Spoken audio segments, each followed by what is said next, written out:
ಈ ಸದ್ಗುರು ತನ್ನೊಬ್ಬ ಭಕ್ತನಿಗೆ ಹೇಳಿದ್ರು, ನೀನು ನನಗೋಸ್ಕರ ನಿತ್ಯಾನಂದನ ಕೊಲ್ತೀಯಾ? ಕೊಯಮತ್ತೂರಿನಲ್ಲಿ ಜಗ್ಗಿ ವಾಸುದೇವ್ರ ಮೇಲೆ ಪದೇ ಪದೇ ಆರೋಪಗಳು ಹೆಚ್ಚಾದಾಗ 150 ಪೊಲೀಸರು ಆಶ್ರಮಕ್ಕೆ ನುಗ್ಗಿ ತನಿಖೆಯನ್ನು ವಿಚಾರಣೆಯನ್ನು ಮಾಡಿದ್ರು. ಅದಾದ ನಂತರ ಅವರು ಕರ್ನಾಟಕದ ಹತ್ರ ಹೆಚ್ಚು ಮುಖ ಮಾಡಿದ್ದಾರೆ. ಈ ಜಗ್ಗಿ ವಾಸುದೇವರವರ ಆಶ್ರಮದಲ್ಲಿ ಹಲವಾರು ಅತ್ಯಾಚಾರಗಳು ನಡೆದಿವೆ. ಜಗ್ಗಿ ವಾಸುದೇವು ಕರ್ನಾಟಕದಲ್ಲಿ ಏನೇನು ಮಾಡ್ತಾ ಇದ್ದಾರೆ ಅನ್ನೋದ್ರ ಬಗ್ಗೆ ನಾವು ಕೊನೆಯದಾಗಿ ತಿಳ್ಕೊಳ್ಳೋಣ. ಕೆದಕ್ತಾ ಹೋದ್ರೆ ಅದು ಕೊನೆಗೆ ಜಗ್ಗಿ ವಾಸುದೇವರವರ ಪತ್ನಿ ಏನು ವಿಜಯ್ ಕುಮಾರಿ ಇದ್ರು ಅವರ ಸಾವಿಗೆ ಬಂದು ನಿಲ್ತದೆ. ನಿತ್ಯಾನಂದ ಸ್ವಾಮಿ ಮಾನವೀಯತೆಗೆ ಕಳಂಕ. ಅವನು ನೀವೊಂದು ಕಂಡದಕ್ಕಿಂತ ಹೆಚ್ಚು ಆಧ್ಯಾತ್ಮಿಕತೆಗೆ ಹಾನಿ ಮಾಡ್ತಾ ಇದ್ದಾರೆ. ನಿಜವಾದ ಗುರುಗಳಿರಬೇಕಾದಾಗ ನಕಲಿ ಗುರುಗಳಿರ್ತಕ್ಕಂಥದ್ದು ದೊಡ್ಡ ಅಪರಾಧಗಳಲ್ಲಿ ಒಂದು.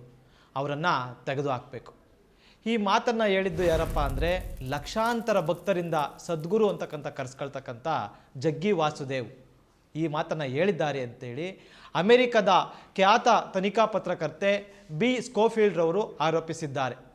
ಅಂದರೆ ಯಾರು ಈ ಸ್ವಯಂ ಘೋಷಿತ ದೇವಮಾನವರು ಅಂತ ಕರೆದುಕೊಳ್ತಾರೆ, ಇಂಥ ಸ್ವಯಂ ಘೋಷಿತ ದೇವಮಾನವರು ಮಾಡ್ತಕ್ಕಂಥ ಅತ್ಯಾಚಾರಗಳು ಅನಾಚಾರಗಳನ್ನು ಬಯಲಿಗೆಳ್ತಕ್ಕಂಥ ಕೆಲಸವನ್ನು ನಿರಂತರವಾಗಿ ಮಾಡ್ಕೊಂಡು ಬಂದಿರತಕ್ಕಂಥ ಬಿ ಸ್ಕೋಫೀಲ್ಡ್ ರವರು ಇವಾಗ ಈ ಸದ್ಗುರುರವರು ಯಾವ ರೀತಿಯಾದಂಥ ನಿತ್ಯಾನಂದ ಸ್ವಾಮಿಯರನ್ನು ಕೊಲ್ಲಲಿಕ್ಕೆ ಪ್ಲಾನ್ ಮಾಡಿದ್ರು ಅಂತಕ್ಕಂಥ ಒಂದು ಗುರುತರವಾದಂಥ ಆರೋಪವನ್ನು ಮಾಡಿದ್ದಾರೆ.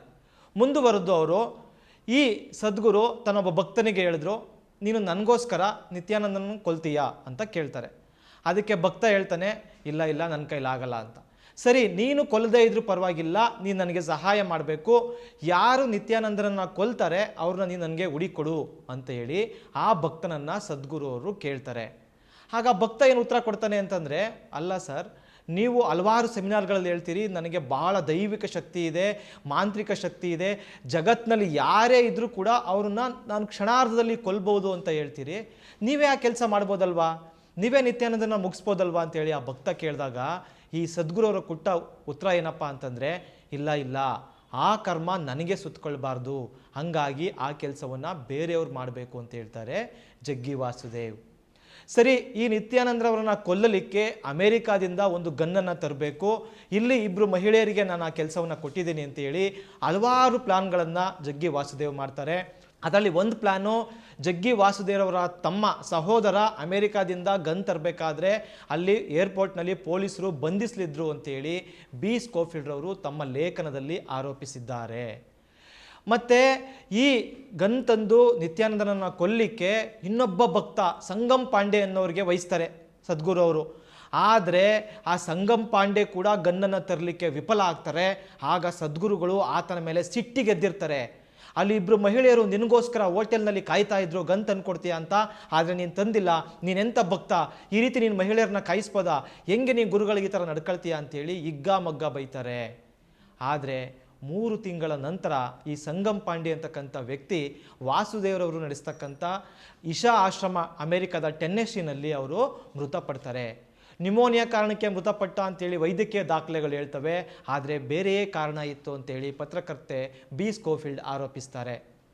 ಇನ್ನೂ ಮುಂದುವರೆದು ಸೋಮು ಅಂತಕ್ಕಂಥ ಒಬ್ಬ ವ್ಯಕ್ತಿ ಇದೇ ಸದ್ಗುರು ಜೊತೆಗೆ ಇದ್ದು ಯೋಗ ಕಲಿದು ಕೊನೆಗೆ ತನ್ನದೇ ಆದಂಥ ಒಂದು ಹೊಸ ಆಶ್ರಮವನ್ನು ಕಟ್ಟಲಿಕ್ಕೆ ಮುಂದಾಗ್ತಾರೆ. ಆಗ ಸದ್ಗುರುಗಳು ಹೇಳ್ತಾರೆ ಅವ್ರಿಗೆ, ನೀನು ಹಿಮಾಲಯಕ್ಕೆ ಹೋಗಿ ಬಾ, ಆನಂತರ ಹೊಸ ಆಶ್ರಮ ಕಟ್ಟುವೆ ಅಂತೇಳಿ. ಆ ರೀತಿಯಾಗಿ ಹಿಮಾಲಯಕ್ಕೆ ಹೋದಂಥ ಸೋಮು ಅಂತಕ್ಕಂಥ ಮತ್ತೊಬ್ಬ ಗುರು ಆತ ವಾಪಸ್ ಬರಲೇ ಇಲ್ಲ.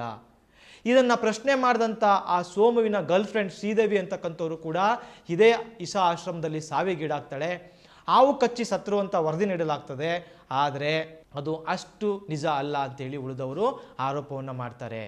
ಯಾಕೆ ಹೀಗಾಗ್ತಿದೆ ಅಂತಂದರೆ, ಈ ಜಗ್ಗಿ ವಾಸುದೇವ್ಗೆ ತನ್ನ ಇದಿರು ಮತ್ತೊಬ್ಬ ಯಾರು ಕೂಡ ಬೆಳೆಯಬಾರದು. ಅದಕ್ಕೋಸ್ಕರನೇ ಅವರು 2010ರ ಸಮಯದಲ್ಲಿ ನಿತ್ಯಾನಂದ ಸ್ವಾಮಿಯನ್ನು ಕೊಲ್ಲಲಿಕ್ಕೆ ಒಂದು ಪ್ಲಾನನ್ನು ಮಾಡಿದ್ರು. ಸೋಮು ಅಂತಕ್ಕಂಥ ಮತ್ತೊಬ್ಬ ವ್ಯಕ್ತಿ ತನ್ನ ಎದುರು ಬೆಳೆಯಬಾರ್ದು ಅಂತ ಆತನನ್ನು ಮುಗಿಸಿದ್ರು ಅಂತಕ್ಕಂಥ ಗುರುತರ ಆರೋಪವನ್ನು ಈ ಒಂದು ಪತ್ರಕರ್ತೆ ಮಾಡ್ತಾ ಇದ್ದಾರೆ. ಮತ್ತು ದಿಲೀಪ್ ರಾಜರತ್ನಂ ಎಂಬಾತ ಈ ಸದ್ಗುರುಗಳ ಇಶಾ ಆಶ್ರಮದಲ್ಲಿ ಅಕೌಂಟೆಂಟ್ ಆಗಿ ಕೆಲಸ ಮಾಡ್ತಾಯಿದ್ರು. ಪೂರ್ತಿ ಹಣದ ವ್ಯವಹಾರವನ್ನು ನೋಡ್ಕೊಳ್ತಾ ಇದ್ರು. ಅವರು ಹಣ ಯಾಕೋ ಮಿಸ್ಯೂಸ್ ಆಗ್ತಿದೆ, ಇಲ್ಲಿ ಇಶಾ ಆಶ್ರಮದ ಖಾತೆಗೆ ಬರೋ ಬದಲು ಬೇರೆಯವರ ಖಾತೆಗೆ ಹೋಗ್ತಾ ಇದೆ ಅಂತೇಳಿ ಆರೋಪವನ್ನು ಮಾಡ್ತಾರೆ. ಅದಾದ 3 ತಿಂಗಳಲ್ಲೇ ಅವರು ಕಾರು ಅಪಘಾತದಲ್ಲಿ ಮೃತಪಡ್ತಾರೆ. ನಿಮ್ಮ ಈ ದಿನ .com ನಮ್ಮ ಕರ್ನಾಟಕ ಎಂಬ ವಿಶೇಷ ಸಂಚಿಕೆಯನ್ನು ನಿಮಗಾಗಿಯೇ ಹೊರತಂದಿದೆ. ಕರ್ನಾಟಕದ 50 ವರ್ಷಗಳ ಎಲ್ಲ ವಿಷಯಗಳನ್ನು ಒಮ್ಮೆಗೆ ಓದಿ ನಿಮ್ಮ ಮಕ್ಕಳಿಗೂ ಓದಿಸಿ. ಇನ್ನೇಕೆ ತಡ, ಕರೆ ಮಾಡಿ ಅತ್ಯುತ್ತಮ ಪುಸ್ತಕವನ್ನು ನಿಮ್ಮದಾಗಿಸಿಕೊಳ್ಳಿ.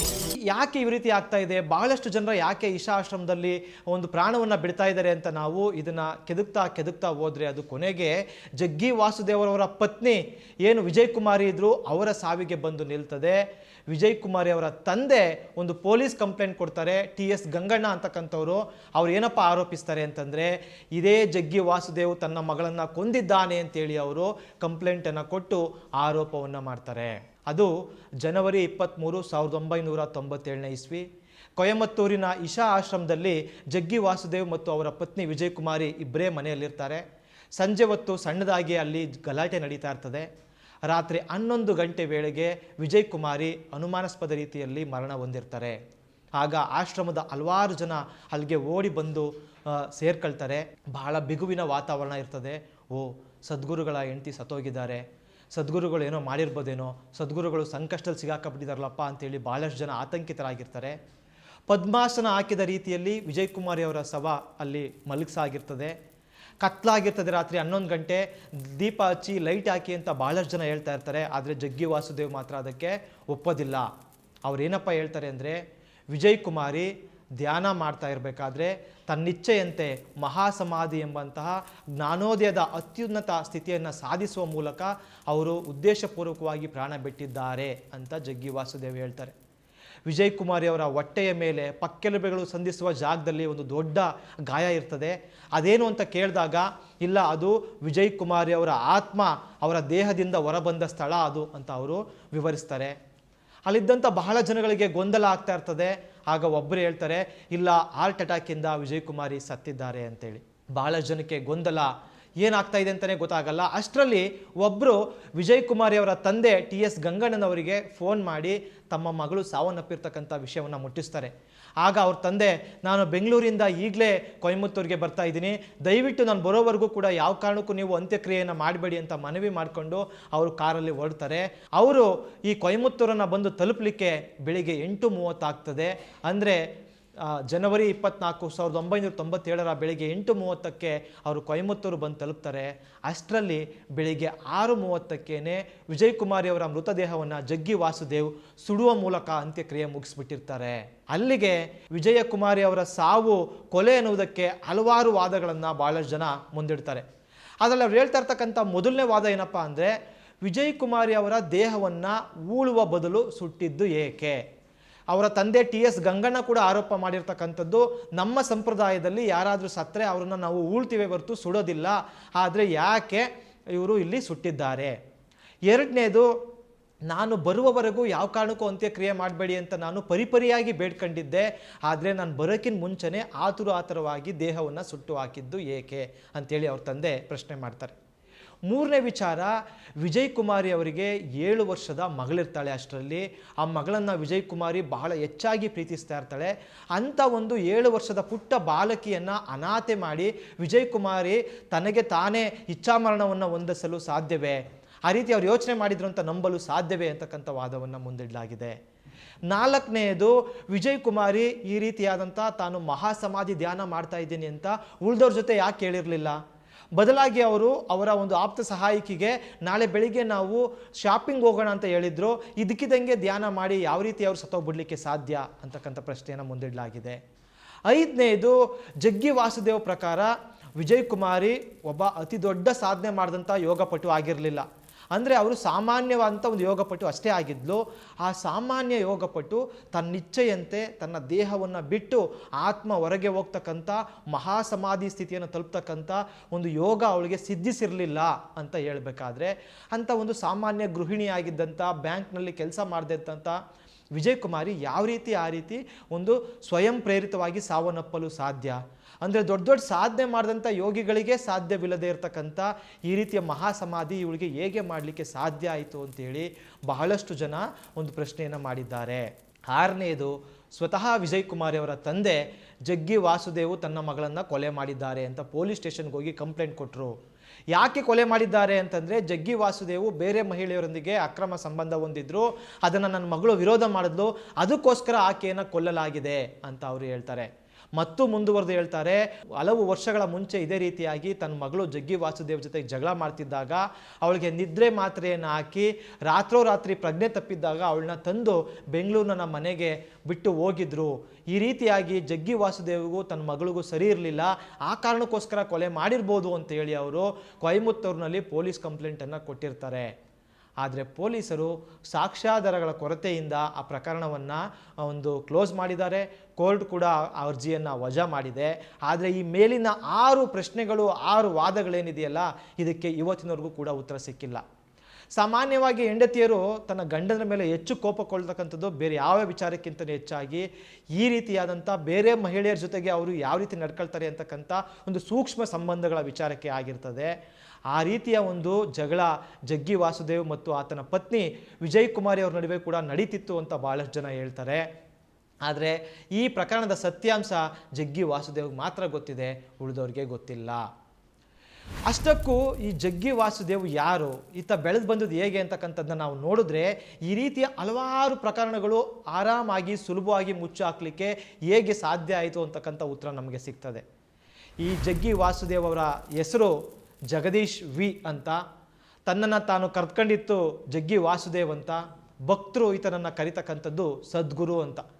ಈತ ಹುಟ್ಟಿದ್ದು ನಮ್ಮ ಕರ್ನಾಟಕದ ಮೈಸೂರಿನ ವಿ ಮೊಹಲ್ಲಾದಲ್ಲಿ.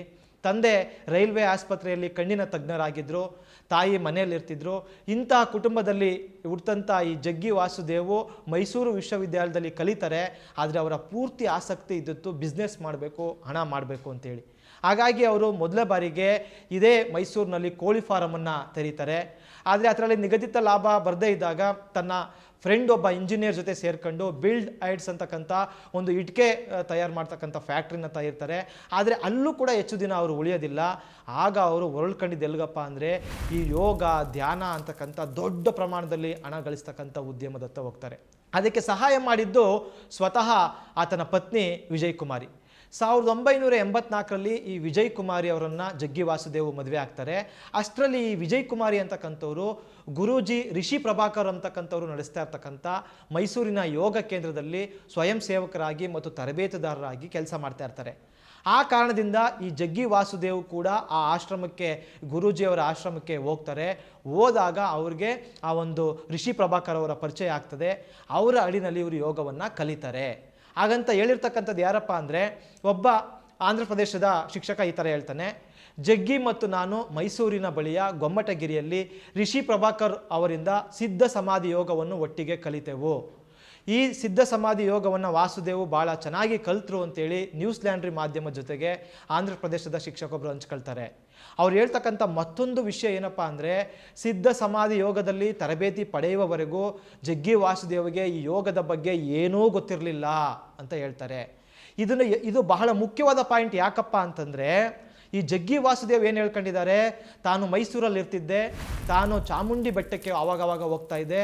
ಒಂದು ಸಲ ಚಾಮುಂಡಿ ಬೆಟ್ಟಕ್ಕೆ ಹೋದಾಗ ಅಲ್ಲಿ ನಾನು ಹಲವಾರು ಗಂಟೆಗಳ ಕಾಲ, ಹಲವಾರು ದಿನಗಳ ಕಾಲ ಧ್ಯಾನ ಮಾಡಿದೆ. ಆ ಧ್ಯಾನ ಮಾಡಿದಾಗ ನನಗೆ ಒಂದು ದೊಡ್ಡ ಜ್ಞಾನೋದಯ ಆಯಿತು. ಅಲ್ಲಿಂದ ನಾನು ಯೋಗ ಎಲ್ಲ ಕಲ್ತ್ಕೊಂಡು ಬಂದೆ ಅಂತ ಹೇಳ್ತಾರೆ. ಆದರೆ ವಾಸ್ತವ ಏನಪ್ಪ ಅಂತಂದರೆ ಇವರು ಯೋಗವನ್ನು ಕಲ್ತಿರ್ತಕ್ಕಂಥದ್ದು ಗೊಮ್ಮಟಗಿರಿಯಲ್ಲಿ ಮೈಸೂರು ಬಳಿ ರಿಷಿ ಪ್ರಭಾಕರ್ ಅಂತಕ್ಕಂಥ ಗುರೂಜಿಗಳು ಇವರಿಗೆ ಈ ಸಿದ್ಧ ಸಮಾಧಿ ಯೋಗವನ್ನು ಕಲಿಸಿದ್ರು ಅಂತಕ್ಕಂಥದ್ದನ್ನ ಈ ಬಹಳಷ್ಟು ಜನ ಹೇಳ್ತಾರೆ. ಅದಕ್ಕೆ ಅವರು ದಾಖಲೆಗಳನ್ನೂ ಕೂಡ ಕೊಟ್ಟಿದ್ದಾರೆ. ಆ ಫೋಟೋಗಳನ್ನ ನೀವಿಲ್ಲಿ ನೋಡ್ಬೋದು. ಅವರು ರಿಷಿ ಪ್ರಭಾಕರ್ ಅವರ ಗುರೂಜಿ ಜೊತೆಗೆ ಈ ಜಗ್ಗಿ ವಾಸುದೇವು, ಆತನ ಪತ್ನಿ ಮತ್ತು ಉಳಿದವರೆಲ್ಲರೂ ಕೂಡ ಯೋಗ ಕಲ್ತಿರ್ತಕ್ಕಂಥ ಫೋಟೋಗಳನ್ನ ನಾವಿಲ್ಲಿ ನೋಡ್ಬೋದು. ಆ ನಂತರ ಈ ಜಗ್ಗಿ ವಾಸುದೇವು ಯೋಗವನ್ನು ಕಲಿಸಲಿಕ್ಕೆ 1986 ಮತ್ತು 87ನೇ ಇಸ್ವಿನಲ್ಲಿ ಹೈದರಾಬಾದ್ಗೆ ಹೋಗ್ತಾರೆ, ಬೆಂಗಳೂರಿಗೆ ಹೋಗ್ತಾರೆ, ಮೈಸೂರಿನಲ್ಲಿ ಕಲಿಸ್ತಾ ಇರ್ತಾರೆ. ಆಗ ರಿಷಿ ಪ್ರಭಾಕರ್ ಅವ್ರು ಏನು ಮಾಡ್ತಾರೆ, ಅವ್ರ ಗುರುಗಳು, ನೀನು ತಮಿಳ್ನಾಡಿನ ಕೊಯಮತ್ತೂರಲ್ಲಿ ಹೋಗಿ ಒಂದು ಜಾಗವನ್ನು ಹುಡಿಕೊಂಡು ಬಾ, ಅಲ್ಲಿ ನಾವು ಹೊಸದಾದಂಥ ಒಂದು ಯೋಗ ಕೇಂದ್ರವನ್ನು ಶುರು ಮಾಡೋಣ ಅಂತ ಹೇಳಿ ಕಳಿಸ್ತಾರೆ. ಆದರೆ ಯಾವಾಗ ಈ ಜಗ್ಗಿ ವಾಸುದೇವು ತಮಿಳ್ನಾಡಿನ ಕೊಯಮತ್ತೂರ್ಗೆ ಹೋಗ್ತಾರೋ ಅಲ್ಲಿಗೆ ಹೋದ್ಮೇಲೆ ಏನು ಮಾಡ್ತಾರೆ, ಅವರು ತಮ್ಮ ಗುರು ರಿಷಿ ಪ್ರಭಾಕರ್ ಜೊತೆಗೆ ಜಗಳ ಮಾಡಿಕೊಂಡು ಅವರಿಂದ ದೂರ ಆಗ್ತಾರೆ ಮತ್ತು ತನ್ನದೇ ಸ್ವಂತಹ ಒಂದು ಇಶಾ ಯೋಗ, ಸಹಜ ಸ್ಥಿತಿ ಯೋಗ ಅಂತಕ್ಕಂಥದ್ದನ್ನ ಅವರು ಶುರು ಮಾಡ್ತಾರೆ. ಮಾಡಿ 1992ನೇ ಇಸ್ವಿನಲ್ಲಿ ಇಶಾ ಫೌಂಡೇಶನ್ ಅಂತಕ್ಕಂಥ ಸ್ವಂತ ಒಂದು ಯೋಗ ಕೇಂದ್ರವನ್ನು ಅವರು ಶುರು ಮಾಡ್ತಾರೆ. ಅಂದರೆ ನೋಡಿ, ಇವರು ಯಾರಿಂದ ಕಲ್ತರೋ ಅವರಿಂದನೇ ದೂರ ಆಗಿ ತನ್ನದೇ ಆದಂಥ ಒಂದು ದೊಡ್ಡ ಇಶಾ ಸಾಮ್ರಾಜ್ಯವನ್ನು ಈ ಜಗ್ಗಿ ವಾಸುದೇವ್ ಕಟ್ಕೊಳ್ತಾರೆ. 1992ರಲ್ಲಿ ಜಗ್ಗಿ ವಾಸುದೇವು ತಮಿಳುನಾಡಿನ ಕೊಯಮತ್ತೂರು ಜಿಲ್ಲೆಯಲ್ಲಿ ಒಂದು ಜಾಗ ಹುಡುಕ್ತಾ ಇರ್ತಾರೆ. ಆವಾಗ ಅವರ ಕಣ್ಣಿಗೆ ಬಿದ್ದಿತ್ತು ಯಾವುದಪ್ಪ ಅಂದರೆ, ಕೊಯಮತ್ತೂರು ಜಿಲ್ಲೆಯ ಬಳಿಯ ವೆಳ್ಳಿಯಂಗಿರಿ ಬೆಟ್ಟದ ತಪ್ಪಲಿನಲ್ಲಿರ್ತಕ್ಕಂಥ ಇಕ್ಕರೈ ಬೋಲ್ವಾಂಪಟ್ಟಿ ಅಂತಕ್ಕಂಥ ಒಂದು ದೊಡ್ಡ ಹಸಿರು ಕಾನನದ ಕಾಡು. ಅಲ್ಲಿ ಅವರು 150 ಎಕರೆ ಜಮೀನನ್ನು ಖರೀದಿಸಿ ಒಂದು ಬೃಹತ್ ಕ್ಯಾಂಪಸನ್ನೇ ಕಟ್ಟಿಬಿಡ್ತಾರೆ. ಆದರೆ ಆ ಒಂದು ಏನು ಬೋಲಿಯಾಂಪಟ್ಟಿ ಇದೆ ಅದು ನೀಲಗಿರಿ ಜೀವಗೋಳದ ಮೀಸಲು ಪ್ರದೇಶದಲ್ಲಿ ಆನೆಗಳ ಆವಾಸ ಸ್ಥಾನದಲ್ಲಿ ಬರ್ತದೆ. ಹಂಗಂದರೆ ಈ ಒಂದು ಪ್ರದೇಶ ಏನಿದೆ ಇದು ಸೂಕ್ಷ್ಮ ಅರಣ್ಯ ಅಂತ ಇದನ್ನು ಕನ್ಸಿಡರ್ ಮಾಡ್ತಾರೆ. ಅಲ್ಲಿ ವನ್ಯಜೀವಿಗಳು ಮತ್ತು ಪರಿಸರವನ್ನು ಕಾಪಾಡಲಿಕ್ಕೆ ಒಂದು ಬೆಟ್ಟ ತಪ್ಪಲಿನಲ್ಲಿ ಬೆಟ್ಟ ಪ್ರದೇಶ ಸಂರಕ್ಷಣಾ ಪ್ರಾಧಿಕಾರ ಅಂತ ಒಂದಿರ್ತದೆ. ಅವರ ಅನುಮತಿ ಇಲ್ಲದೆ 300 ಚದರ ಮೀಟರ್ಗಿಂತ ಯಾವುದೇ ದೊಡ್ಡ ಕಟ್ಟಡವನ್ನು ಕಟ್ಟಲಿಕ್ಕೆ ಸಾಧ್ಯನೇ ಇಲ್ಲ. ಅಂದರೆ HACA ಅಂತ ಒಂದು ಅದನ್ನು ಕರೀತಾರೆ. ಅವರ ಅನುಮೋದನೆ ಪಡ್ಕೊಂಡೇ ಇಲ್ಲಿ ಕಟ್ಟಡವನ್ನು ಕಟ್ಟಬೇಕು. ಆದರೆ ಜಗ್ಗಿ ವಾಸುದೇವ ಇಶಾ ಫೌಂಡೇಶನ್ನು ಯಾವ ಒಂದು ಪರವಾನಗಿಯನ್ನು ಪಡೆದನೆ 63,380 ಚದರ ಮೀಟರ್ ಜಾಗದಲ್ಲಿ ಹಲವಾರು ಕಟ್ಟಡಗಳನ್ನ ಕಟ್ತಾರೆ, ಆಶ್ರಮ ಕಟ್ತಾರೆ, ಶಾಲೆ ಕಟ್ತಾರೆ, ಈ ರೀತಿಯಾದಂಥ ಬೇಕಾದಷ್ಟು ಕಟ್ಟಡಗಳನ್ನ ಕಟ್ತಾರೆ. 2008ರಲ್ಲಿ ಎಲ್ಲ ಕಟ್ಟಡಗಳು ಮುಗಿದಾಗ ಅದ್ರ ಮೇಲೆ ಆಕ್ಷೇಪಣೆಗಳು ಸುತ್ತಮುತ್ತ ಇರ್ತಕ್ಕಂಥವ್ರು ಆಕ್ಷೇಪಣೆಗಳನ್ನ ಸಲ್ಲಿಸ್ತಾರೆ. ಇವರು ಯಾವುದೇ ರೀತಿಯಾದಂಥ ಪರವಾನಗಿ ಪಡೆದೇ ಕಟ್ಟಡ ಕಟ್ಟಿದ್ದಾರೆ ಅಂತ. 2011ರಲ್ಲಿ ಕಟ್ಟಡ ಕಟ್ಟಲಿಕ್ಕೆ ಈ ಜಗ್ಗಿ ವಾಸುದೇವರ ಇಶಾ ಫೌಂಡೇಶನ್ನು HACAಗೆ ಅರ್ಜಿ ಆಗ್ತದೆ. ಕಟ್ಟಡ ಎಲ್ಲ ಕಟ್ಟಿ ಮುಗಿದೋಗಿದೆ. ಅದಾದ 3 ವರ್ಷ ಆದಮೇಲೆ ಇವರು ಅರ್ಜಿಯನ್ನು ಹಾಕ್ತಾರೆ. ಆಗ ಕೊಯಮತ್ತೂರಿನ ಅರಣ್ಯ ಅಧಿಕಾರಿಯಾಗಿದ್ದಂಥ ವಿ ತಿರುವನಾಕುರಸು ಅಂತಕ್ಕಂಥವರು ಅಲ್ಲಿಗೆ ಬಂದು ಪರಿಶೀಲನೆ ಮಾಡ್ತಾರೆ ಇಶಾ ಆಶ್ರಮಕ್ಕೆ. ಇಲ್ಲಿ ಹಲವಾರು ಕಟ್ಟಡಗಳನ್ನ ಅಕ್ರಮವಾಗಿ ಕಟ್ಟಲಾಗಿದೆ, ಈ ಕಾಂಪೌಂಡ್ ಏನಿದೆ, ಮುಂಭಾಗದ ದ್ವಾರ ಏನಿದೆ, ಅರಣ್ಯ ಭೂಮಿಲಿ ನೀವು ಕಟ್ಟಿದ್ದೀರಿ ಅಂತ ಹೇಳಿ ನೋಟಿಸ್ ಕೊಡ್ತಾರೆ. ಅದಾದ ಕೆಲವೇ ದಿನಕ್ಕೆ ಅವರನ್ನು ಆ ಜಾಗದಿಂದ ಎತ್ತಂಗಡಿ ಮಾಡಲಾಗ್ತದೆ. ಮತ್ತೊಬ್ಬ ಅರಣ್ಯ ರಕ್ಷಕರಾದ MS ಪಾರ್ಥಿಪನ್ ಅಂತಕ್ಕಂಥವ್ರು ಕೂಡ 2012ರಲ್ಲಿ ಇಶಾ ಆಶ್ರಮಕ್ಕೆ ಬಂದು, ನೀವು ಆನೆಗಳು ಸಂಚಾರ ಮಾಡ್ತಿರ್ತಕ್ಕಂಥ ಜಾಗದಲ್ಲಿ ಅಕ್ರಮವಾಗಿ ಕಟ್ಟಡ ಕಟ್ಟಿದ್ದೀರಿ, ಗೋಡೆಗಳನ್ನ ಕಟ್ಟಿದ್ದೀರಿ, ವಿದ್ಯುತ್ ಬೇಲಿಗಳನ್ನ ನಿರ್ಮಿಸಿದ್ದೀರಿ, ಇದರಿಂದ ಆನೆಗಳು ಈ ಜಾಗದಲ್ಲಿ ಓಡಾಡೋಕ್ಕಾಗ್ತಿಲ್ಲ, ಬದಲಿಗೆ ಸುತ್ತಮುತ್ತಲಿನ ಸಮ್ಮೇಡು ಮತ್ತು ನರಸೀಪುರಂ ಅಂತಕ್ಕಂಥ ಹಳ್ಳಿಗಳ ಮೇಲೆ ಆನೆಗಳು ಹೋಗ್ತಿವೆ, ಅಲ್ಲಿನ ರೈತರನ್ನ ತುಳಿತಾ ಇವೆ, ಅಲ್ಲಿನ ಒಂದು ಕೃಷಿ ಭೂಮಿಯನ್ನು ಹಾಳು ಮಾಡ್ತಾ ಇವೆ ಅಂತ ರಿಪೋರ್ಟ್ ಕೊಟ್ಟರು. ಮತ್ತು ಈ ಒಂದು ವಿದ್ಯುತ್ ತಂತಿಗೆ ತಗಲಿ ಹಲವಾರು ಆನೆಗಳು ಸಾವನ್ನಪ್ಪಿವೆ ಅಂತ ಹೇಳಿ ಅವರು ವರದಿಯನ್ನು ಕೊಡ್ತಾರೆ. 1 ತಿಂಗಳ ನಂತರ ಅವರನ್ನು ಕೂಡ ವರ್ಗಾವಣೆ ಮಾಡಲಾಗ್ತದೆ. ಆನಂತರ ಪೂಲಾಗಿನ್ ನನ್ಬರ್ಗಲ್ ಅಂತಕ್ಕಂಥ NGO ನಡೆಸ್ತಾ ಇರ್ತಕ್ಕಂಥ ವೆಟ್ರಿ ಸೆಲ್ವನ್ ಅಂತಕ್ಕಂಥವ್ರು ಮದ್ರಾಸ್ ಹೈಕೋರ್ಟಲ್ಲಿ ಇಶಾ ಸಂಸ್ಥೆಯ ವಿರುದ್ಧ ಅಕ್ರಮಗಳ ವಿರುದ್ಧ ಅವರು ಅರ್ಜಿಯನ್ನು ಸಲ್ಲಿಸ್ತಾರೆ. ಅವಾಗ ಕಂಡು ಬಂದಂಥ ಆಘಾತಕಾರಿ ವಿಷಯ ಏನು ಅಂತಂದರೆ, ಈ ಇಶಾ ಫೌಂಡೇಶನ್ ನಡೆಸ್ತಾ ಇರ್ತಕ್ಕಂಥ ಶಾಲೆಗೆ ಅಲ್ಲಿನ ರಾಜ್ಯ ಶಾಲಾ ಪ್ರಾಧಿಕಾರ ಅನುಮತಿಯನ್ನೇ ಕೊಟ್ಟಿರೋದಿಲ್ಲ. ಆದರೂ ಕೂಡ ಇವರು ಸ್ಕೂಲನ್ನು ನಡೆಸ್ತಾ ಇದ್ದಾರೆ. ಇನ್ನೂ ಮುಂದುವರಿದು ಇಶಾ ಪ್ರತಿಷ್ಠಾನದಲ್ಲಿ 112 ಅಡಿ ಎತ್ತರದ ಆದಿಯೋಗಿ ಶಿವನ ಪ್ರತಿಮೆಯನ್ನು ನಿರ್ಮಾಣ ಮಾಡಿದ್ದಾರೆ. ಅದಕ್ಕೂ ಕೂಡ ಪರವಾನಗಿಯನ್ನು ಪಡ್ಕೊಂಡಿಲ್ಲ, ಅನುಮತಿ ಪಡ್ಕೊಂಡಿಲ್ಲ ಅಂತೇಳಿ ಆಗಿನ ಪಟ್ಟಣ ಮತ್ತು ಗ್ರಾಮಾಂತರ ಯೋಜನಾ ಉಪನಿರ್ದೇಶಕರಾದಂಥ R ಸೆಲ್ವರಾಜ್ರವರು ನೋಟಿಸ್ ಕೊಟ್ಟಿರ್ತಾರೆ. ಆದ್ರೇನಂತೆ, ಆ ಅಕ್ರಮ ಪ್ರತಿಮೆಯನ್ನು ಫೆಬ್ರವರಿ 28, 2017ರಂದು ನಮ್ಮ ಮಾನ್ಯ ಪ್ರಧಾನಮಂತ್ರಿ ನರೇಂದ್ರ ಮೋದಿಯವರೇ ಹೋಗಿ ಉದ್ಘಾಟಿಸ್ತಾರೆ. ಹಾಗಾಗಿ ಜಗ್ಗಿ ವಾಸುದೇವು ಎಷ್ಟೇ ಅನ್ಯಾಯ ಅಕ್ರಮಗಳನ್ನ ಮಾಡಿದ್ರೂ ಕೂಡ ಅವರನ್ನು ಮುಟ್ಲಿಕ್ಕೆ ಯಾವುದೇ ಸರ್ಕಾರಕ್ಕೆ, ಪೊಲೀಸರಿಗೆ ಸಾಧ್ಯ ಆಗಲಿಲ್ಲ. ಇಷ್ಟೊಂದು ಪ್ರಭಾವಶಾಲಿಯಾಗಿ ಜಗ್ಗಿ ವಾಸುದೇವ್ ಬೆಳೆದಿತ್ತು ಹೇಗಪ್ಪ ಅಂತಂದರೆ, ಅದಕ್ಕೂ ಕೂಡ ಒಂದು ರೋಚಕ ಕಥೆ ಇದೆ. 1997ರಲ್ಲಿ ಸ್ವಾಮಿ ಸುಖಬೋಧಾನಂದ ಅಂತಕ್ಕಂಥವರು ಮನಸ್ಸೇ ರಿಲ್ಯಾಕ್ಸ್ ಪ್ಲೀಸ್ ಅಂತಕ್ಕಂಥ ಒಂದು ಅಂಕಣವನ್ನು ಆನಂದ್ ವಿಕಟನ್ ಪತ್ರಿಕೆಯಲ್ಲಿ ತಮಿಳುನಾಡಲ್ಲಿ ಬರಿತಾ ಇರ್ತಾರೆ. ಅದು ಬಹಳ ಫೇಮಸ್ ಆಗಿರ್ತದೆ. ಅದಾದ ನಂತರ ಅದೇ ಪತ್ರಿಕೆಗೆ ಈ ಜಗ್ಗಿ ವಾಸುದೇವರವರು ಅಂಕಣ ಬರೀಲಿಕ್ಕೆ ಶುರು ಮಾಡ್ತಾರೆ. ಅದಕ್ಕೆ ಅವರು ಕೊಟ್ಟ ಹೆಸರೇನಪ್ಪ ಅಂದರೆ ಅತೈನಂಕುಂ ಆಸೆಪಾಡು, ಅಂದರೆ ಎಲ್ಲದನ್ನು ಬಯಸು ಅಂತಕ್ಕಂಥ ಒಂದು ಕಾಲಮನ್ನು ಇವರು ಶುರು ಮಾಡ್ತಾರೆ. ಆಗ ಇವ್ರಿಗೂ ಕೂಡ ಒಂದು ಪ್ರಸಿದ್ಧಿ, ಖ್ಯಾತಿ ಅಂತಕ್ಕಂಥದ್ದು ನಿಧಾನವಾಗಿ ಬೆಳೀತಾ ಇರ್ತದೆ. ಅದೇ ಸಂದರ್ಭದಲ್ಲಿ ಕರ್ನಾಟಕದ ಸುಧಾ ಪತ್ರಿಕೆಯಲ್ಲೂ ಕೂಡ ಒಂದು ಮುಖಪುಟ ಲೇಖನ ಈ ಜಗ್ಗಿ ವಾಸುದೇವರವರನ್ನು ಹೊಗಳಿ ಪ್ರಕಟಿಸಲಾಗಿರ್ತದೆ. 2006ನೇ ಇಸ್ವಿನಲ್ಲಿ ನಕೀರನ್ ಅಂತಕ್ಕಂಥ ಒಂದು ತಮಿಳು ಪತ್ರಿಕೆ ಫೇಮಸ್ ಆಗಿರ್ತದೆ. ಆ ಪತ್ರಿಕೆಯ ವರದಿಗಾರ ಒಬ್ಬ ಕಾಮರಾಜ್ ಅಂತಕ್ಕಂಥವರು ಈ ಜಗ್ಗಿ ವಾಸುದೇವರವ್ರನ್ನ ಕರ್ಕೊಂಡು ಹೋಗಿ ಆಗಿನ ತಮಿಳುನಾಡಿನ CM ಕರುಣಾನಿಧಿಯವರಿಗೆ ಪರಿಚಯ ಮಾಡಿಕೊಟ್ಟು ಇವ್ರ ಬಗ್ಗೆ ತುಂಬ ಹೊಗಳ್ತಾರೆ ಅಂತ ಸವಕ್ಕು ಸುಂದರ್ ಅಂತಕ್ಕಂಥ ತಮಿಳುನಾಡಿನ ಒಬ್ಬ ಯೂಟ್ಯೂಬರು ಆರೋಪಿಸ್ತಾರೆ. ಆದರೆ ಕಾಮರಾಜ್ ಹೇಳ್ತಾರೆ, ಇಲ್ಲ ನಾನು ಜಗ್ಗಿ ವಾಸುದೇವನ ಕರುಣಾನಿಧಿಯವರಿಗೆ ಪರಿಚಯ ಮಾಡಿಸ್ಲಿಲ್ಲ ಅಂತ ಅವ್ರು ನಿರಾಕರಿಸ್ತಾರೆ. ಏನೇ ಆಗಲಿ ಅಂದರೆ ಈ ಕರುಣಾನಿಧಿಯವರು ದ್ರಾವಿಡ ಚಳುವಳಿಯಿಂದ ಬಂದವರು, ಅವರು ನಾಸ್ತಿಕವಾದಿಗಳು, ಈ ದೇವಮಾನವರನ್ನ ಸ್ವಯಂಘೋಷಿತ ದೇವರನ್ನ ನಂಬೋದಿಲ್ಲ. ಅಷ್ಟೆಲ್ಲ ಇದ್ರೂ ಕೂಡ ಅವರು ಈ ಜಗ್ಗಿ ವಾಸುದೇವ್ರ ಮೇಲೆ ಏನೋ ಒಂದು ಪ್ರೀತಿಯನ್ನು ಇಟ್ಕೊಳ್ತಾರೆ. ಅದೇ ವರ್ಷ ಅಣ್ಣಾ ವಿಶ್ವವಿದ್ಯಾಲಯದಲ್ಲಿ ಇಶಾ ಫೌಂಡೇಶನ್ನಿಂದ ಗಿಡ ನೆಡ್ತಕ್ಕಂಥ ಒಂದು ಕಾರ್ಯಕ್ರಮ ಹಮ್ಮಿಕೊಂಡಿರ್ತಾರೆ. ಅಲ್ಲಿಗೆ ಕರುಣಾನಿಧಿ ಮತ್ತು ಜಗ್ಗಿ ವಾಸುದೇವ್ ಇಬ್ಬರು ಕೂಡ ಗೆಸ್ಟ್ ಆಗಿ ಹೋಗಿರ್ತಾರೆ. ಆವಾಗ ಕರುಣಾನಿಧಿಯವರು ಆ ಪ್ರೋಗ್ರಾಮಲ್ಲಿ ಈ ಜಗ್ಗಿ ವಾಸುದೇವ್ ಬಗ್ಗೆ ಸಿಕ್ಕಾಬಟ್ಟೆ ಹೊಗಳ್ಬಿಡ್ತಾರೆ. ಅಲ್ಲಿಂದ ಶುರುವಾಯಿತು ನೋಡಿ ಈ ಜಗ್ಗಿ ವಾಸುದೇವರ ಅದೃಷ್ಟ. ಅವರು ವಾಪಸ್ ಹಿಂದೆ ತಿರುಗಿ ನೋಡಿದ್ದೇ ಇಲ್ಲ. ಅವರು ಮೇಲ್ಮೇಲೆ ಬೆಳೀತಾನೆ ಹೋಗ್ತಾರೆ. 2008ರಲ್ಲಿ ಈ ಜಗ್ಗಿ ವಾಸುದೇವು ತಮಿಳುನಾಡಿನ ಸ್ಟಾರ್ ವಿಜಯ್ ಅಂತಕ್ಕಂಥ ಒಂದು ಚಾನೆಲ್ನಲ್ಲಿ ಅತೈ ನಮ್ಕುಂ ಆಸೆ ಪಡು ಅಂತಕ್ಕಂಥ ಒಂದು ಅರ್ಧ ಗಂಟೆಯ ರಿಯಾಲಿಟಿ ಶೋನ ಅವರು ಶುರು ಮಾಡ್ತಾರೆ. ಅದೇನಪ್ಪ ಅಂತಂದರೆ ತನ್ನಿಷ್ಟದ ಗೆಸ್ಟನ್ನು ಕರೆಸಿ ಅವ್ರಿಗೆ ಪ್ರಶ್ನೆ ಮಾಡಿ ಅವ್ರನ್ನ ಸಂದರ್ಶನ ಮಾಡ್ತಕ್ಕಂಥದ್ದು. ಅಲ್ಲಿ ಚರ್ಚೆ ಮಾಡ್ತಕ್ಕಂಥ ವಿಷಯ ಯಾವುದಪ್ಪ ಅಂತಂದರೆ ಆಧ್ಯಾತ್ಮ, ಸಾಮಾಜಿಕ ಸಮಸ್ಯೆಗಳು, ಯೋಗ, ಸಂಸ್ಕೃತಿ, ಜಾಗತಿಕ ತಾಪಮಾನ, ಪ್ರೀತಿ, ಪ್ರೇಮ, ಕಾಮ, ವಿಚ್ಛೇದನ ಮತ್ತು ಮಾಂಸಾಹಾರ ಆಹಾರವನ್ನು ತಿನ್ನೋದು ಸರಿಯೇ ಅಂತಕ್ಕಂಥ ಚರ್ಚೆಗಳನ್ನ ನಡೆಸ್ತಾರೆ. ಇಲ್ಲಿ ಒಂದನ್ನು ನೀವು ನೆನೆಸ್ಕೊಳ್ಳಿ, ಇದೇ ಜಗ್ಗಿ ವಾಸುದೇವ್ ತನ್ನ ಉದ್ಯಮ ಶುರು ಮಾಡಿದ್ದೇನೆ ಕೋಳಿ ಫಾರಂ ನಡೆಸೋದ್ರ ಮೂಲಕ. ಆದರೆ ಈಗ ಅವ್ರು ಏನಪ್ಪ ವಾದ ಮಾಡ್ತಾರೆ ಅಂತಂದರೆ ಸಸ್ಯಾಹಾರ ಗ್ರೇಟು, ಮಾಂಸಾಹಾರ ತಿನ್ನಬಾರ್ದು.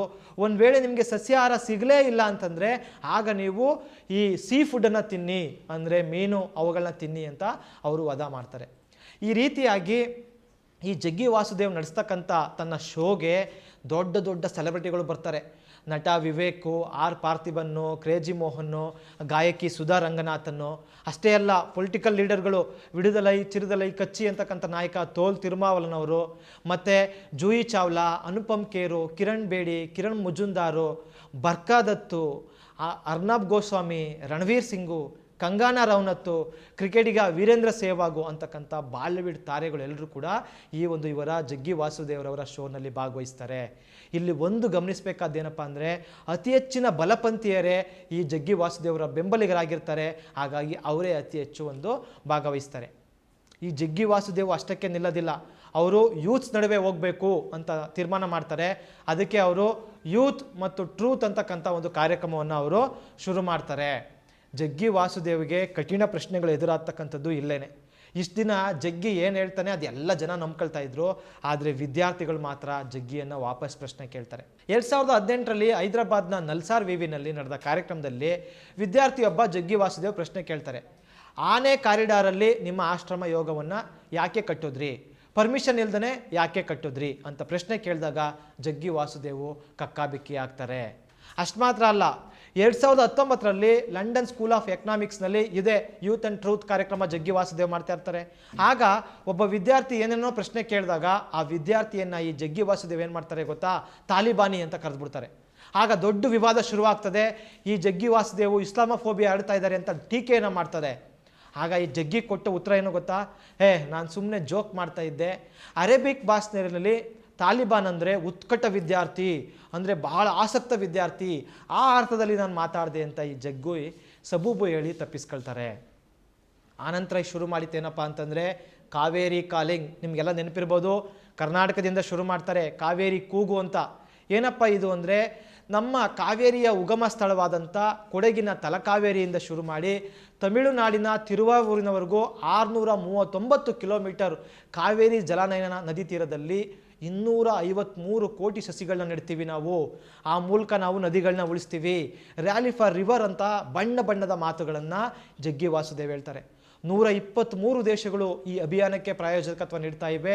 ದೊಡ್ಡ MNC ಕಂಪ್ನಿಗಳು ಇದಕ್ಕೆ ನಮಗೆ ಫಂಡ್ ಮಾಡ್ತಾ ಇವೆ. ಆದರೂ ಕೂಡ ಜನಸಾಮಾನ್ಯರು ನಮಗೆ ಸಹಾಯ ಮಾಡಬೇಕು. ನೀವು 42 ರೂಪಾಯಿ ಕೊಟ್ಟು ಒಂದು ಸಸಿನ ನಮ್ಮಿಂದ ಕೊಂಡ್ಕೊಳ್ಬೇಕು ಮತ್ತು ಅದನ್ನು ನೀವು ಕಾವೇರಿ ನದಿ ತೀರದಲ್ಲಿ ನೆಡಬೇಕು ಅಂತ ಈ ಜಗ್ಗಿ ವಾಸುದೇವ್ ಕರೆ ಕೊಡ್ತಾರೆ. ಹಲವಾರು ಚಿತ್ರನಟರು, CMಗಳು ಎಲ್ಲರೂ ಕೂಡ ಇದಕ್ಕೆ ಪ್ರಚಾರವನ್ನು ಕೊಡ್ತಾರೆ. ಈ ಮೂಲಕ ಅವರು 10,626 ಕೋಟಿ ರೂಪಾಯಿಗಳನ್ನು ದೇಣಿಗೆ ಸಂಗ್ರಹಿಸಬೇಕು ಅಂತೇಳಿ ಜಗ್ಗಿ ವಾಸುದೇವು ನಿರ್ಧಾರ ಮಾಡಿರ್ತಾರೆ. ಆದರೆ ಈ ರೀತಿ ಜನರಿಂದ ಇವರು ಹಣವನ್ನು ಸಂಗ್ರಹ ಮಾಡ್ತಾ ಇದ್ದಾರೆ, ಆದರೆ ಎಲ್ಲೂ ಕೂಡ ಇವರು ಸಸಿಗಳನ್ನ ಗಿಡಗಳನ್ನ ನೆಟ್ಟಿಲ್ಲ ಅಂತೇಳಿ ಅಡ್ವೊಕೇಟ್ ಅಮರ್ನಾಥ್ ಅಂತಕ್ಕಂಥವ್ರು ಬೆಂಗಳೂರು ಹೈಕೋರ್ಟ್ನಲ್ಲಿ ಪ್ರಶ್ನೆ ಮಾಡ್ತಾರೆ.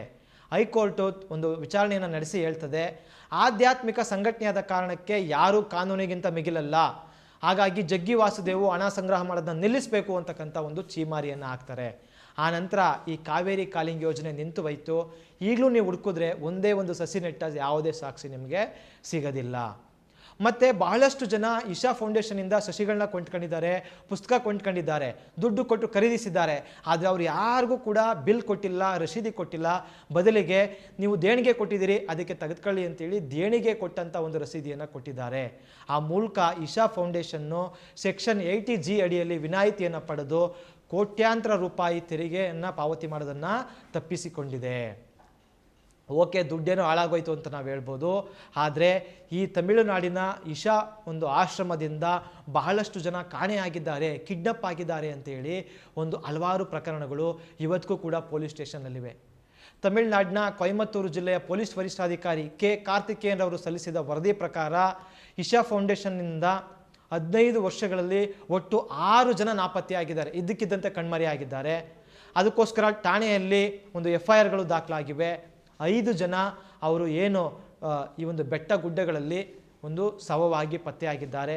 ಒಬ್ಬರು ಇದುವರೆಗೂ ಕೂಡ ಸಿಕ್ಕಿಲ್ಲ ಅಂತ ಹೇಳ್ತಾರೆ.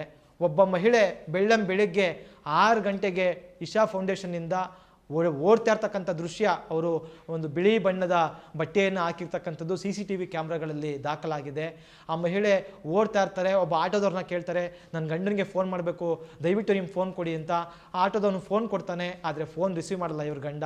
ಆನಂತರ ಆ ಮಹಿಳೆ ಮತ್ತೆ ಓಡ್ತಾಳೆ. ಅದಾದ ಸ್ವಲ್ಪ ಹೊತ್ತಿಗೆ ಆ ಪಕ್ಕದ ಒಂದು ಕೆರೆಯಲ್ಲಿ ಅವರ ದೇಹ ಶವವಾಗಿ ಸಿಕ್ಕಿರ್ತದೆ. ಈ ರೀತಿಯಾಗಿ ಬಹಳಷ್ಟು ಪ್ರಕರಣಗಳು ದಾಖಲಾಗಿವೆ.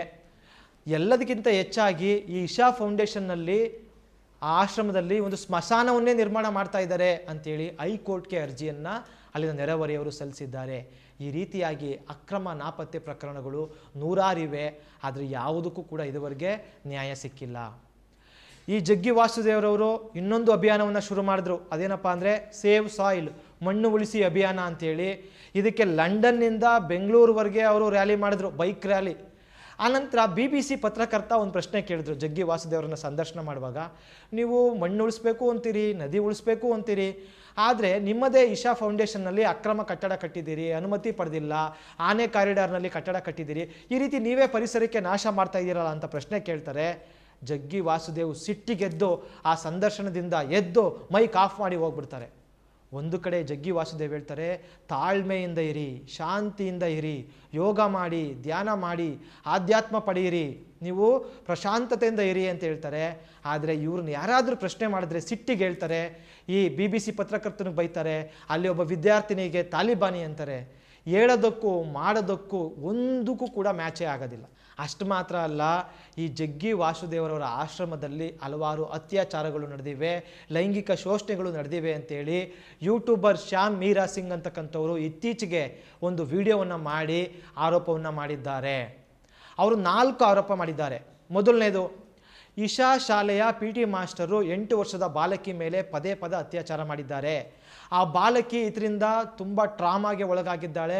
ಅವಳಿಗೆ ಈಗ 25 ವರ್ಷ ಆಗಿದೆ, ಆದರೂ ಕೂಡ ಅವಳಿಗೆ ಆ ಕಹಿ ನೆನಪುಗಳನ್ನ ಮರೀಲಿಕ್ಕೆ ಆಗ್ತಾ ಇಲ್ಲ. ಆ ಬಾಲಕಿ ಅಮೆರಿಕದಲ್ಲಿದ್ದಾಳೆ. ಅವಳು ಒಂದು ಕೊಯಮತ್ತೂರು ಪೊಲೀಸರಿಗೆ ಇಮೇಲ್ ಮಾಡಿ FIRನ ದಾಖಲು ಮಾಡಿದ್ದಾಳೆ. ಆದರೂ ಕೂಡ ಪೊಲೀಸರು ಯಾವುದೇ ಕ್ರಮವನ್ನು ಕೈಗೊಳ್ತಾ ಇಲ್ಲ. ಆ ಒಂದು ಯುವತಿ ಮುಂದಿನ ತಿಂಗಳು ಬಂದು FIRನ ಖುದ್ದಾಗಿ ದಾಖಲಿಸ್ತೀನಿ ಅಂತ ಹೇಳಿದ್ದಾಳೆ. ಇದ್ರ ಬಗ್ಗೆ ತನಿಖೆ ಮಾಡಿ. ಎರಡನೇದು, ಇಶಾ ಆಶ್ರಮದಲ್ಲಿ 2021ರಲ್ಲಿ ಅಲ್ಲಿ ವಾಲಂಟಿಯರ್ ಆಗಿ ಕೆಲಸ ಮಾಡ್ತಿದ್ದಾಗ ಒಬ್ಬ ಹೆಣ್ಣು ಮಗಳ ಮೇಲೆ ಇನ್ನೊಬ್ಬ ವಾಲಂಟಿಯರ್ ಆಗಿರ್ತಕ್ಕಂಥ ಹುಡುಗ ಏನು ಮಾಡಿದ್ದಾನೆ, ಅತ್ಯಾಚಾರ ಮಾಡಿದ್ದಾನೆ ಅಂತೇಳಿ ದೆಹಲಿಯ ಸಾಕೇತ್ ಪೊಲೀಸ್ ಠಾಣೆಯಲ್ಲಿ FIR ದಾಖಲಿಸಿದ್ದಾರೆ. ಆ FIR ಅನ್ನು ಕೊಯಮತ್ತೂರಿಗೆ ವರ್ಗಾಯಿಸಿದ್ದಾರೆ. ಆದರೆ ಇದುವರೆಗೂ ಪೊಲೀಸರು ಒಂದು ಆರೋಪಿಯನ್ನು ಬಂಧಿಸಿಲ್ಲ, ಯಾವುದೇ ತನಿಖೆಯನ್ನು ಮಾಡಿಲ್ಲ. ಆ ಹುಡುಗಿ ತನಗೆ ನ್ಯಾಯ ಸಿಗೋದಿಲ್ಲ ಅಂಥೇಳಿ ಒಂದು ಬೆದರಿಕೆಗೆ ಮಣಿದು ಆ ಒಂದು ದೂರನ್ನು ವಾಪಸ್ ತಗೊಂಡಿದ್ದಾಳೆ. ಇದು ಇಶಾ ಆಶ್ರಮದಲ್ಲೇ ನಡೆದಿದೆ, ಆದರೆ ಜಗ್ಗಿ ವಾಸುದೇವ್ ಏನನ್ನೂ ಕೂಡ ಮಾಡಿಲ್ಲ. ಮೂರನೇದು, ಇಶಾ ಶಾಲೆಯಲ್ಲಿ ಒಬ್ಬ ಬಾಲಕ ಕಲಿತಾ ಇದ್ರು. ಆ ಬಾಲಕನಿಗೆ ಮತ್ತೊಬ್ಬ ಬಾಲಕ ಸೀನಿಯರು ಲೈಂಗಿಕ ಕಿರುಕುಳ ಕೊಟ್ಟಿದ್ದಾನೆ ಅಂತೇಳಿ 2017ರಲ್ಲಿ ಇಬ್ಬರು ಪೋಷಕರು ಒಂದು ಪ್ರೆಸ್ ಮೀಟನ್ನು ಮಾಡಿ ಆರೋಪವನ್ನು ಮಾಡ್ತಾರೆ, ಪೊಲೀಸ್ ಕಂಪ್ಲೇಂಟನ್ನು ಕೊಡ್ತಾರೆ. ಆಗ ಜಗ್ಗಿ ವಾಸುದೇವ್ ಏನು ಹೇಳ್ತಾರೆ, ಇಲ್ಲ, ಯಾರು ತಪ್ಪು ಮಾಡಿದ್ದಾರೆ ಅವ್ರಿಗೆ ನಾನು ಶಿಕ್ಷೆ ಕೊಡಿಸ್ತೀನಿ, ಇಲ್ಲಿ ಕಲಿಯೋಕ್ಕಾಗಲ್ಲ, ಅವನ್ನ ಇಲ್ಲಿಂದ ಡಿಬಾರ್ ಮಾಡ್ತೀನಿ ಅಂತ ಹೇಳಿದರು. ಆದರೆ ಇದುವರೆಗೂ ಕೂಡ ಜಗ್ಗಿ ವಾಸುದೇವ್ ತಮ್ಮ ಮಾತನ್ನು ಉಳಿಸ್ಕೊಂಡಿಲ್ಲ. ಆರೋಪಿ ಬಾಲಕ ಅದೇ ಶಾಲೆಯಲ್ಲಿ ಕಲಿತಾ ಇದ್ದಾನೆ. ಈ ಸಂತ್ರಸ್ತ ಬಾಲಕ ಆ ಶಾಲೆಯನ್ನು ಬಿಟ್ಟು ಹೋಗಿದ್ದಾನೆ. 4ನೇದು, ಇಶಾ ಫೌಂಡೇಶನ್ನಿಂದ ಸೋರಿಕೆಯಾದ ಅಧಿಕೃತ ಇಮೇಲ್ಗಳು ಹೇಳುವಂತೆ ಇಶಾ ಫೌಂಡೇಶನ್ನಲ್ಲಿ ಅಲ್ಲಿನ ಗುರುಗಳು ಹೆಣ್ಣು ಮಕ್ಕಳಿಗೆ ದೀಕ್ಷೆ ಬೋಧಿಸುವಾಗ ಅವರ ಮೇಲುಡುಗೆಯನ್ನು ತೆಗೆಯುವಂತೆ ಹೇಳಲಾಗ್ತಿತ್ತು. ಅಂದರೆ ನೀವು ಟಾಪ್ಲೆಸ್ ಆಗಿ ಬರಬೇಕು ಅಂತ ಅವ್ರಿಗೆ ಹೇಳ್ತಾ ಇದ್ರು. ಇದು ಪೋಕ್ಸೋ ಕಾಯ್ದೆಯ ಪ್ರಕಾರ ಅಪರಾಧ. ಇಲ್ಲಿ ಗುರುಗಳು ಅಂದರೆ ಯಾರು? ನಮ್ಮ ಪ್ರಕಾರ ನಮ್ಗೆ ಗೊತ್ತಿರ್ತಕ್ಕಂಥದ್ದು ಏಕೈಕ ಗುರು ಅದು ಜಗ್ಗಿ ವಾಸುದೇವು. ಅವರು ಅಪ್ರಾಪ್ತ ಬಾಲಕಿಯರನ್ನು ಲೈಂಗಿಕವಾಗಿ ದುರ್ಬಳಕೆ ಮಾಡಿಕೊಂಡ ಪ್ರಕರಣ ಇದಾಗಿದೆ. ಮಾ ಪ್ರದ್ಯುತ ಅಂತಕ್ಕಂಥ ಆಶ್ರಮದ ನಿರ್ದೇಶಕಿ ಇದನ್ನು ನಿಲ್ಲಿಸಬೇಕು ಅಂತೇಳಿ ಜಗ್ಗಿ ವಾಸುದೇವ್ಗೆ ಮತ್ತು ಇನ್ನೊಬ್ಬ ನಿರ್ದೇಶಕಿ ಭಾರತಿ ವರದರಾಜನ್ ಅವರಿಗೆ ಮೇಲ್ ಮಾಡಿದ್ದಾರೆ. ಅದಕ್ಕೆ ಸಾಕ್ಷ್ಯವನ್ನು ಕೊಟ್ಟಿದ್ದಾರೆ ಮೀರಾ ಸಿಂಗ್ರವರು. ಈ ಪ್ರಕರಣದ ಬಗ್ಗೆ ತನಿಖೆ ನಡೀಬೇಕು ಅಂತ ಅವರು ಒತ್ತಾಯಿಸಿದ್ದಾರೆ. ಇನ್ನು ಜಗ್ಗಿ ವಾಸುದೇವು ಕರ್ನಾಟಕದಲ್ಲಿ ಏನೇನು ಮಾಡ್ತಾ ಇದ್ದಾರೆ ಅನ್ನೋದ್ರ ಬಗ್ಗೆ ನಾವು ಕೊನೆಯದಾಗಿ ತಿಳ್ಕೊಳ್ಳೋಣ. ಕೊಯಮತ್ತೂರಿನಲ್ಲಿ ಜಗ್ಗಿ ವಾಸುದೇವ್ರ ಮೇಲೆ ಪದೇ ಪದೇ ಆರೋಪಗಳು ಹೆಚ್ಚಾದಾಗ 150 ಪೊಲೀಸರು ಆಶ್ರಮಕ್ಕೆ ನುಗ್ಗಿ ತನಿಖೆಯನ್ನು ವಿಚಾರಣೆಯನ್ನು ಮಾಡಿದ್ರು. ಆಗ ಜಗ್ಗಿ ವಾಸುದೇವ್ರವರು ಅಲ್ಲಿನ DMK ಸರ್ಕಾರದ ಮೇಲೆ ಸ್ವಲ್ಪ ಒಂದು ವಿರೋಧವನ್ನು ಕಟ್ಕೊಂಡ್ರು. ಅದಾದ ನಂತರ ಅವರು ಕರ್ನಾಟಕದ ಹತ್ರ ಹೆಚ್ಚು ಮುಖ ಮಾಡಿದ್ದಾರೆ. ನಾನು ಆಗಲೇ ಹೇಳಿದೆ, ಕಾವೇರಿ ಕಾಲಿಂಗು, ಮಣ್ಣು ಉಳಿಸಿ ಈ ರೀತಿ ಕರ್ನಾಟಕಕ್ಕೆ ಬಂದಿದ್ದರು. ಮತ್ತು ನಂದಿ ಬೆಟ್ಟದ ತಪ್ಪಲಿನಲ್ಲಿ ಚಿಕ್ಕಬಳ್ಳಾಪುರ ಜಿಲ್ಲೆಯಲ್ಲಿ ಅವರು ತಮ್ಮ ಇಶಾ ಫೌಂಡೇಶನ್ನ ಹೊಸ ಬ್ರಾಂಚನ್ನು ತೆಗೆದಿದ್ದಾರೆ. ಇಂದಿನ BJP ಸರ್ಕಾರದಲ್ಲಿ ಮುಖ್ಯಮಂತ್ರಿ ಆಗಿದ್ದಂಥ ಬಸವರಾಜ ಬೊಮ್ಮಾಯಿರವರು ಅವರಿಗೆ ಕೆಂಪು ಹಾಸಿಗೆಯನ್ನು ಹಾಕಿ ಬನ್ನಿ ನಮ್ಮಲ್ಲಿ ಅಂತೇಳಿ ಅವ್ರನ್ನ ಕರೆದು ಅವ್ರಿಗೆ ಒಳ್ಳೆ ಜಾಗ ಎಲ್ಲ ತೋರಿಸಿ ಅವ್ರಿಗೆ MOM ಕೂಡ ಮಾಡ್ಕೊಂಡಿದ್ದಾರೆ ಮಣ್ಣು ಉಳಿಸ್ಲಿಕ್ಕೆ. ಭಾಳ ಒಳ್ಳೆಯ ಸಂಬಂಧವನ್ನು ಒಂದು ಏರ್ಪಟ್ಟಿತ್ತು. ಹಾಗಾಗಿ ಅವರು ಕರ್ನಾಟಕದಲ್ಲಿ ಈಗ ಒಂದು ದೊಡ್ಡ ಬ್ರಾಂಚನ್ನು ತೆಗೆದಿದ್ದಾರೆ. ಅದು ಎಲ್ಲಿ? ನಂದಿ ಬೆಟ್ಟದ ತಪ್ಪಲಿನಲ್ಲಿ. ನಂದಿ ಬೆಟ್ಟ ಅಂತಕ್ಕಂಥದ್ದು ಹಲವಾರು ನದಿಗಳು ಉಗಮ ಸ್ಥಾನವಾಗಿದೆ, ಸೂಕ್ಷ್ಮ ಪರಿಸರವಾಗಿದೆ. ಅಲ್ಲಿ ಜಗ್ಗಿ ವಾಸುದೇವು ಶಿವನ ದೊಡ್ಡ ವಿಗ್ರಹ ಕಟ್ಟಿದ್ದಾರೆ, 16 ಎಕರೆಗಳ ಪಾರ್ಕಿಂಗ್ ಮಾಡಿದ್ದಾರೆ. ದಿನನಿತ್ಯ ಸಾವಿರಾರು ಜನ ಅಲ್ಲಿಗೆ ಬಂದು ಹೋಗ್ತಾ ಇದ್ದಾರೆ. ಇದರಿಂದ ಅಲ್ಲಿನ ಪರಿಸರಕ್ಕೆ ಹಾನಿಯಾಗ್ತಾ ಇದೆ, ಅಲ್ಲಿನ ಒಂದು ಸುರಕ್ಷತೆಗೆ ಧಕ್ಕೆ ಆಗ್ತಾ ಇದೆ, ನದಿಗಳ ಒಂದು ಹುಟ್ಟಿನ ಸ್ಥಳಕ್ಕೆ ಧಕ್ಕೆ ಆಗ್ತಾ ಇದೆ ಅಂತೇಳಿ ಬಹಳಷ್ಟು ಜನ ಆರೋಪವನ್ನು ಮಾಡಿದರು. ಆದರೆ ಜಗ್ಗಿ ವಾಸುದೇವ್ ಅದು ಯಾವುದಕ್ಕೂ ಕಿವಿಗೊಟ್ಟಿಲ್ಲ. ತಮ್ಮ ಆಧ್ಯಾತ್ಮ ಬಿಸ್ನೆಸ್ ಏನಿದೆ ಅದನ್ನು ಮುಂದುವರಿಸ್ತಾ ಇದ್ದಾರೆ. ಹಾಗಾಗಿ ಈ ಜಗ್ಗಿ ವಾಸುದೇವರು ಮಾಡೋದು ಒಂದಲ್ಲ ಎರಡಲ್ಲ. ಚಿಕ್ಕಬಳ್ಳಾಪುರದಲ್ಲಿ ಒಂದು ಕಾರ್ಯಕ್ರಮ ಮಾಡ್ತಾರೆ, ಅದರಲ್ಲಿ ಬಹಿರಂಗ ಕಾರ್ಯಕ್ರಮ, ಅದರಲ್ಲಿ ಹಾವನ್ನು ಪ್ರದರ್ಶನ ಮಾಡ್ತಾರೆ. ಅದರ ಫೋಟೋಗಳನ್ನ ನೀವು ನೋಡ್ಬೋದು. ಅಸ್ಸಾಂ CM ಹಿಮಂತ ಬಿಸ್ವಾ ಶರ್ಮಾ ಜೊತೆ ಸೇರಿ ಕಾಂಜಿರಂಗ ರಾಷ್ಟ್ರೀಯ ಉದ್ಯಾನವನದಲ್ಲಿ ಸಂಜೆ ಹೊತ್ತು ಮುಸ್ಸಂಜೆನಲ್ಲಿ ಜೀಪ್ ಸವಾರಿ ಮಾಡ್ತಾರೆ, ಲೈಟ್ಗಳನ್ನೆಲ್ಲ ಹಾಕೊಂಡಿರ್ತಾರೆ. ಅಲ್ಲಿ ವನ್ಯಜೀವಿಗಳು ರಾತ್ರಿ ಹೊತ್ತಿರೋದ್ರಿಂದ ನೀವು ಅಲ್ಲಿ ಈ ಸಫಾರಿ ಮಾಡಬಾರ್ದು, ಲೈಟ್ ಹಾಕಬಾರ್ದು, ಈ ರೀತಿ ಹಲವಾರು ಕಾನೂನುಗಳಿವೆ. ಅದೆಲ್ಲವನ್ನು ಕೂಡ ಇವರೇ ಉಲ್ಲಂಘಿಸ್ತಾರೆ. ಒಂದು ಕಡೆ ಪರಿಸರ ಉಳಿಸಿ ಅಂತಾರೆ, ಇನ್ನೊಂದು ಕಡೆ ಪರಿಸರಕ್ಕೆ ಅವರೇ ನೇರ ಧಕ್ಕೆ ಆಗಿದ್ದಾರೆ. ಇಷ್ಟೆಲ್ಲ ಆರೋಪಗಳು ಈ ಒಂದು ಇಶಾ ಫೌಂಡೇಶನ್ ಮತ್ತು ಜಗ್ಗಿ ವಾಸುದೇವ್ ಮೇಲಿವೆ. ಇದಕ್ಕೆಲ್ಲದಕ್ಕೂ ಕೇಳ್ತಾ ಇರೋದೇನಪ್ಪ ಅಂತಂದರೆ, ಒಂದು ನ್ಯಾಯಯುತ ತನಿಖೆ ನಡೆಸಿ, ಸರಿಯಾಗಿದ್ದರೆ ತಪ್ಪಿತಸ್ಥರಿಗೆ ಅವ್ರಿಗೆ ಕ್ಲೀನ್ ಚೀಟ್ ನೀಡಿ, ಸರಿಯಾಗಿಲ್ಲ ಅಂತಂದರೆ ಶಿಕ್ಷೆ ನೀಡಿ. ಇಷ್ಟೇ ನಾವು ಕೇಳ್ತಾ ಇರ್ತಕ್ಕಂಥದ್ದು. ಆದರೆ ಇಷ್ಟು ಕೇಳಬೇಕಾದ್ರೆ ಬೇರೆಯವರೆಲ್ಲ ಈ ಇಶಾ ಭಕ್ತರು ಏನು ಹೇಳ್ತಾರೆ ಅಂತಂದರೆ, ತಮ್ಮ ಗುರುಗಳನ್ನು ಡಿಫೇಮ್ ಮಾಡಲಿಕ್ಕೆ ಇವರು ಈ ರೀತಿ ಸುಳ್ಳು ಆರೋಪ ಮಾಡ್ತಾರೆ ಅಂತೇಳಿ. ಒಂದು ನ್ಯಾಯಯುತ ತನಿಖೆಯನ್ನು ಮಾಡಬೇಕು. ಅದರಲ್ಲೂ ಕೂಡ ಇವರು ಈ ಗುರುಗಳೇನಿದ್ದಾರೆ ಇಶಾ ಫೌಂಡೇಶನ್ ಸದ್ಗುರುಗಳು, ಇವ್ರಿಗೆ ರಾಷ್ಟ್ರೀಯ ಮಟ್ಟದಲ್ಲಿ ಅಂತಾರಾಷ್ಟ್ರೀಯ ಮಟ್ಟದಲ್ಲಿ ಭಕ್ತರಿದ್ದಾರೆ. ಪ್ರಧಾನಮಂತ್ರಿಯಿಂದ ಹಿಡಿದು CM ಇಂದ ಹಿಡಿದು ಪೊಲೀಸ್ ಇಲಾಖೆ ಈ ರೀತಿ ಸೇರಿ ನ್ಯಾಯಾಂಗದಲ್ಲೂ ಹಲವಾರು ಜನ ಅವರಿಗೆ ಭಕ್ತರಿದ್ದಾರೆ. ಇಂಥ ಸಂದರ್ಭದಲ್ಲಿ ಒಂದು ನ್ಯಾಯಯುತ ತನಿಖೆ ಅಂತಕ್ಕಂಥದ್ದು ಸಾಧ್ಯವೇ? ಇಲ್ಲ. ಇವಾಗ ನಮ್ಮ ಜನರಿಗೆ, ಅದರಲ್ಲೂ ಈ ಮಧ್ಯಮ ವರ್ಗದ ಜನರಿಗೆ ಆಧ್ಯಾತ್ಮದ ಮೇಲೆ ಈ ರೀತಿ ಮಾರ್ಕೆಟಿಂಗ್ ಮಾಡೋರ ಮೇಲೆ ಅದಮ್ಯ ಪ್ರೀತಿ. ಅವರೆಲ್ಲರೂ ಅವ್ರ ಪರವಾಗಿ ಬ್ಯಾಟಿಂಗನ್ನು ಬೀಸ್ತಾರೆ, ಅವ್ರಿಗೆ ಲಕ್ಷಾಂತರ ಹಣ ಸುರಿಲಿಕ್ಕೆ ಸಿದ್ಧರಾಗಿರ್ತಾರೆ. ಹೊರತು ಒಂದು ಕಾಮನ್ ಸೆನ್ಸನ್ನು ಬಳಸಿ ಪ್ರಶ್ನೆಯನ್ನು ಮಾಡೋಣ. ಅವರ ಪತ್ನಿ ಯಾವ ರೀತಿ ಸಾವಿಗೀಡಾದರು? ನಿಜವಾಗ್ಲೂ ಯಾರಾದರೂ ಆ ರೀತಿ ಸ್ವಯಂ ತಾನೇ ಜೀವವನ್ನು ಬಿಡಲಿಕ್ಕೆ ಸಾಧ್ಯನಾ? ಆ ಥರ ಉದಾಹರಣೆಗಳು ಇವೆಯಾ? ಸರಿ, ಇದಕ್ಕೆ ಸರಿಯಾದಂಥ ತನಿಖೆ ನಡಿಬೇಕಲ್ವಾ? ಆ ಮಕ್ಕಳ ಮೇಲೆ, ಅಪ್ರಾಪ್ತ ಮಕ್ಕಳ ಮೇಲೆ ಲೈಂಗಿಕ ದೌರ್ಜನ್ಯ ನಡೆಯಿರ್ತಕ್ಕಂಥ ಒಂದು ಆರೋಪ ಬರ್ತಾ ಇದೆ. ಇದು ನಿಜನಾ? ಅಂದರೆ ಯಾರ ಹತ್ರ ಪವರ್ ಇರ್ತದೆ, ಯಾರ ಹತ್ರ ಹಣ ಇರ್ತದೆ, ಅವರು ಅದನ್ನು ಮಿಸ್ಯೂಸ್ ಮಾಡ್ಕೊಳ್ತಕ್ಕಂಥದ್ದು ಸಾಮಾನ್ಯ. ಆ ರೀತಿ ಆಗಿರ್ಬೋದಾ ಅಂತಕ್ಕಂಥ ಒಂದು ಸಾಮಾನ್ಯ ಜ್ಞಾನ ಬಳಸಿ ಒಂದೂ ಪ್ರಶ್ನೆಗಳನ್ನು ಕೂಡ ಕೇಳಲಿಕ್ಕೆ ತಯಾರಿಲ್ಲ. ಬದಲಿಗೆ ನಿಮ್ಮ ರೀತಿ ಯಾರೆಲ್ಲ ಪ್ರಶ್ನೆ ಮಾಡ್ತಾರೆ, ಆರೋಪ ಮಾಡ್ತಾರೆ, ಅವ್ರ ಮೇಲೇ ಮುಗಿ ಬೀಳ್ತಕ್ಕಂಥ ಒಂದು ಸಂದರ್ಭ ನಡೀತಾ ಇದೆ. ಇಂಥ ಸಂದರ್ಭದಲ್ಲಿ ನೀವು ಯೋಚನೆ ಮಾಡಿ, ನಾನು ಹೇಳಿರ್ತಕ್ಕಂಥ ವಿಚಾರಗಳಲ್ಲಿ ಎಷ್ಟು ಸರಿ ಇದೆ, ಎಷ್ಟು ತಪ್ಪಿರ್ಬೋದು, ಇದನ್ನು ಸರಿ ಮಾಡ್ತಕ್ಕಂಥದ್ದು ಹೆಂಗೆ, ನಮ್ಮ ಜನ ಪ್ರಶ್ನೆ ಮಾಡ್ತಕ್ಕಂಥದ್ದನ್ನ ಕಲಿಸೋದು ಹೇಗೆ ಅಂತ ಕುರಿತಾಗಿ ನಿಮ್ಮ ಅನಿಸಿಕೆಗಳನ್ನ ತಿಳಿಸಿ ಅಂತ ಈ ವಿಡಿಯೋನ ಇಲ್ಲಿಗೆ ಮುಗಿಸ್ತಾ ಇದ್ದೀನಿ. ನಮಸ್ಕಾರ. ಮತ್ತಷ್ಟು ವಿಶೇಷ ವಿಡಿಯೋಗಳನ್ನು ನೋಡಲು ಮತ್ತು ಹೊಸ ವಿಡಿಯೋಗಳ ಬಗ್ಗೆ ತಿಳಿಯಲು ಈ ದಿನ .com ಯೂಟ್ಯೂಬ್ ಚಾನೆಲ್ ಸಬ್ಸ್ಕ್ರೈಬ್ ಮಾಡಿ ಮತ್ತು ಬೆಲ್ ಐಕಾನ್ ಕ್ಲಿಕ್ ಮಾಡಿ.